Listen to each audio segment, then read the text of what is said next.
Hello, everyone. How's it going? Azren, the language nerd here. Hope you're doing very, very well. I'm going to learn from my previous mistakes today, and I want to double check that my audio is working. So bear with me for 7 seconds as I double check this. Yay, it is working. Fantastic. Well, hope you're doing very, very well. It's Wednesday, March 4th, 2020. This is episode number 60 of Azren's Journal. For those of you who are new to my YouTube channel, or rather new to this segment on my YouTube channel, it is pretty straightforward.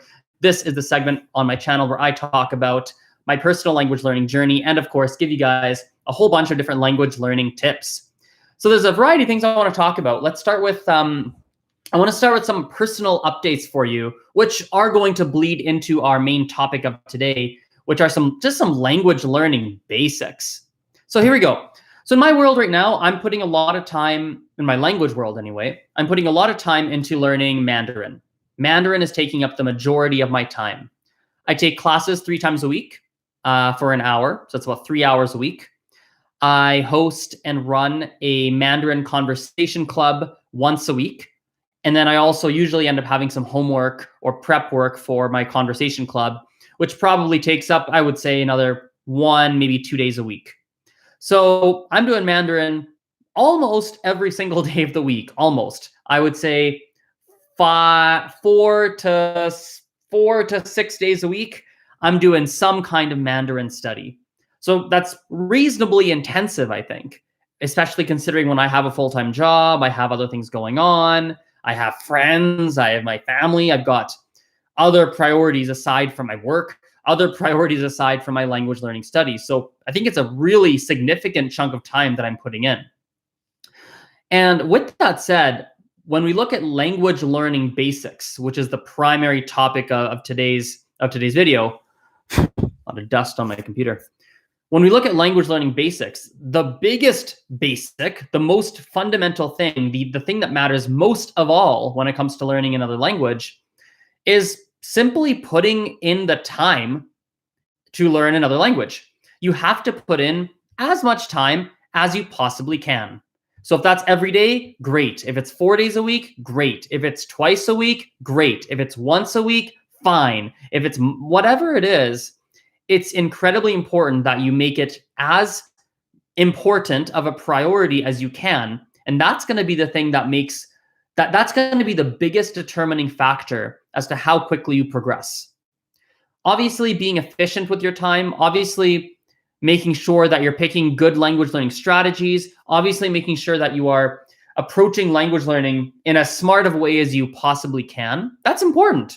That's really important. And that will have an impact on how quickly you learn, how your overall language learning process, how your language learning experience is. That's going to be very important too. But more important, or at least equally important, is simply how high on your priority list was language learning. The higher it is on your priority list, the more diligent you will be, the more time you're going to be putting in, and ultimately the faster that you are going to learn. And that's one of the most important basics of learning a language. And to be perfectly honest, really most, if not all, skills in life come down to that single principle. Other basics as well when we're looking at language learning, I think are, I think there's something there to taking a balanced approach to how you learn. For most people, having a reasonably balanced approach of doing some speaking, doing some listening, doing some writing, and doing some reading, doing some kind of balance of those 4 elements, reading, writing, speaking, listening, having some balance of those 4 elements is going to be important for most people. Overall outcomes are with learning whatever language or languages you are trying to learn. That's very important. In fact, maybe that was the first thing I should have said in this video, period. The first thing I should have said probably was understanding what your overall outcome or outcomes are with said language. Because let's face it, I'll give you 2 very extreme examples.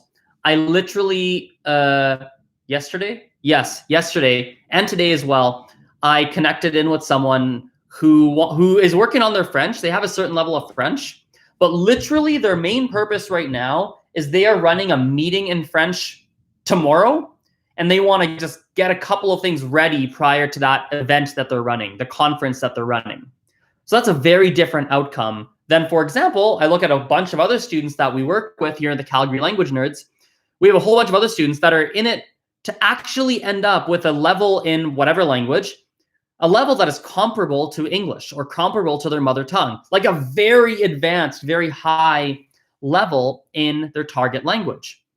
Those two are very different learning outcomes, and they're going to require different strategies, different approaches, different methodologies when you approach that. Does that make sense? So it's incredibly important to understand, what are your end results? What are you trying to work? What are you trying to work towards? What matters to you? What's important? How fluent are you trying to become? Do you care about pronunciation? Figure that out. And that's going to determine what kinds of steps you have to take.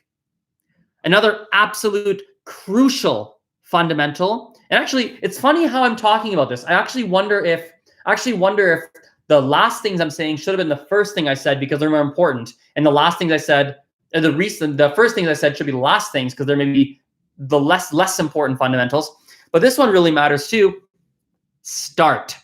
So more important than understanding your goals with the language is starting, doing something. Irony around that is starting and actually doing stuff is what's going to be the biggest indicator as to what matters to you. It's so crazy how many people I meet who think, okay, what matters to me for language learning is achieving a conversational level, and I want to sound pretty good. I want to be able to read at a basic level and write at a basic level. That's what they're thinking. And within 4 hours of them actually learning the language, they change their mind. They're like, man, you know what? Pronunciation, I don't really care as much. Reading and writing, maybe later. For now, the biggest thing is, can I understand generally what you're saying, and can I generally get stuff out of my mouth? It's funny. So once you start, often that actually influences and gives you an indication as to what your language learning goals really are. So I think those are some core fundamentals. There's a lot of other things that matter when we're learning a language. But notice I didn't mention use this methodology. Notice I didn't say take classes, don't take classes.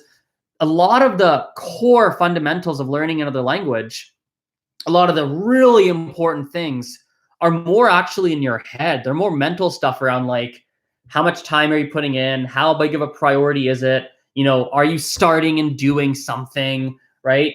Do you understand, generally speaking, what you're trying to work towards? Like, those are kind of the real fundamentals of learning another language. All of the tactical things are secondary. They're secondary. Literally, I'll end this topic on this note. Do you want to know the biggest fundamental? There's like 2 parts to it. Do something, and then figure out if you like that something or not. Do something, figure out if it worked or not. Do something, figure out if that worked. If it worked, do it again.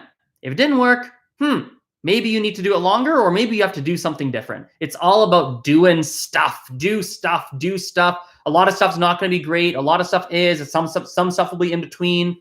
But doing is the most important thing. For the last minute or two, I don't really have a lot of time. I've got a call that starts in 6 minutes. So I just have a minute or two to quickly get a couple other thoughts off the top of my mind.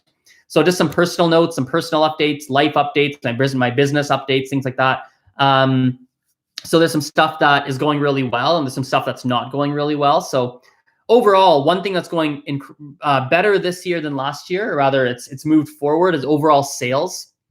Sales are in a pretty good place so far in the first few months of 2020. So that's a really positive thing.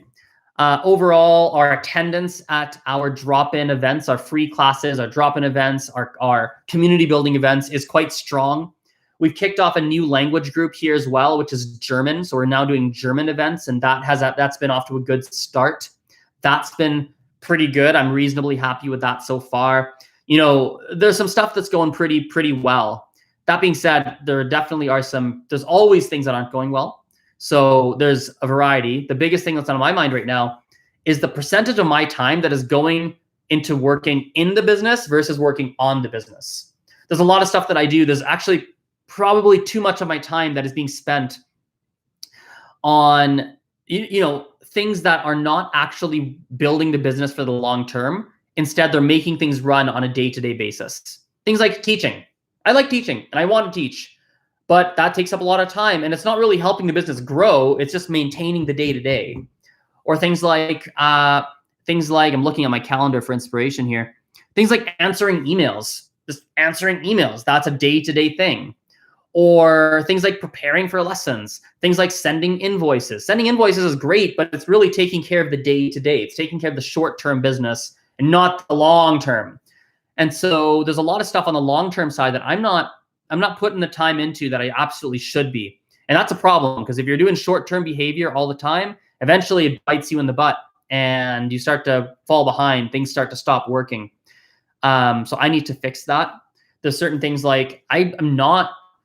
Now, as of like yesterday, that's a little different, but I'm not happy with how much effort we're putting in the Calgary Language Nerds on growth of audience, growth of following, growth of just brand awareness. How many people know what we're up to? Growth of new students. I mean, sales is doing well, but that's a lot of our previous customers. And to be honest, we are picking up some new students, but we need some more, right? Another short-term challenge for me right now in the business is one of them is like super short term and it's like pretty immediate. I've got one teacher who has no hours that I just hired and I want her to have hours quickly. I want to get her first student, give her some work. I warned her that it would be a few weeks before I had work, but that's like that clock is running. So I need to figure that out. And then also slightly less short term, but still short term. Like we got some classes that are going to be expiring that we're probably not continuing. And so like, and maybe they are continuing, maybe not. It's kind of up in the air. So even like some of the old tutors that we have hired for a while, like I need to make sure they consistently have hours. And basically I guess you could say the new student flow right now is not enough, right? The new people flow, both in terms of students, both in terms of people coming across what we do, new people who find out, oh, the Language Nerds, Calgary Language Nerds is a thing. That's lower than it needs to be. I need more people who are realizing what we do. Right now, I've just realized we're very, even online, my audience, like everywhere, both locally, online audience, everything is very, there's the audience, there's people who know what we do, and we're sticking in that circle.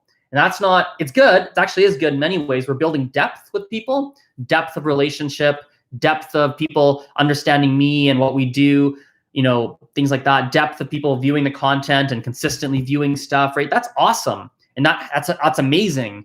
But at the same time, we need new blood. We need new people coming in as well, new things, new opportunities. So that is definitely something that I'm trying to figure out here that I need to problem solve. So, all right, guys, I got to wrap this up. I have a call starting in less than a minute. So thank you for watching. I appreciate your attention, as per always, and we will talk very, very soon. Bye-bye. See you.